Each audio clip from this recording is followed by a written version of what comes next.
అనుగ్రహించగలిగిన పట్టణం కాశీపట్టణం. కాశీపట్టణానికి వెళ్ళి ఏం చేశాడు? ఆయన అదృష్టం వెళ్ళి ఏమైనా చేస్తే. ఏమీ చేయలేదు, కాశీలో ఉన్నాడు, అనుగ్రహం వస్తుందా? పరిపూర్ణంగా వస్తుంది. కాశీలోనే కాపరం చేసిన వాడు అదృష్టవంతుడు. కనీసం కాశీ వెళ్ళి ఉన్నాను ఇన్ని రోజులు, ఏం చేశావు? ఏమీ చేయలేదు. వంట వాళ్ళని తీసుకెళ్ళి పలహారం చేయించుకునేవాడిని, మధ్యాహ్నం భోజనం చేసేవాడిని, సాయంకాలం ఎవరో ఒక ఆయన వచ్చి ఏదో చెప్పాడు విన్నాను, రాత్రి పడుకున్నాను. ఇది ఇంకొక క్షేత్రానికి వెళ్ళి అన్నారనుకోండి, మీరు ఉపయోగించుకోలేదని గుర్తు.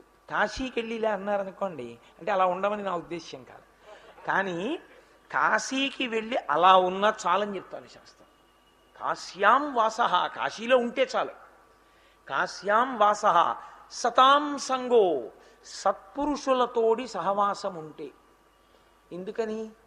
సత్పురుషుడు ఎటువంటి వాడంటే ఏనుగు పక్క మావటి వంటి వాడు. ఏనుగు తొండానికి ఒక లక్షణం ఉంటుంది, అది ఎప్పుడు ఇలా ఎత్తుతూ ఉంటుంది, ఇలా నడిచి వెళ్ళిపోతూ ఉంటుంది, ఆ పక్కన ఉన్న కొమ్మని ఇలా ఉంచుతుంది, ఇలా వెళ్ళిపోతూ ఉంటుంది, ఏదో కనపడితే దాన్ని లాగుతూ ఉంటుంది.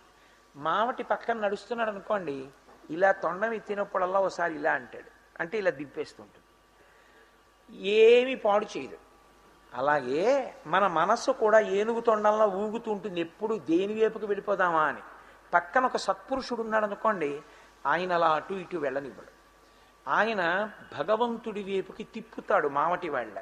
కాబట్టి సతాం సంగో, ఒక సత్పురుషుడితోటి సహవాసము. సతాం సంగో గంగాభ, గంగానదీ స్నానము.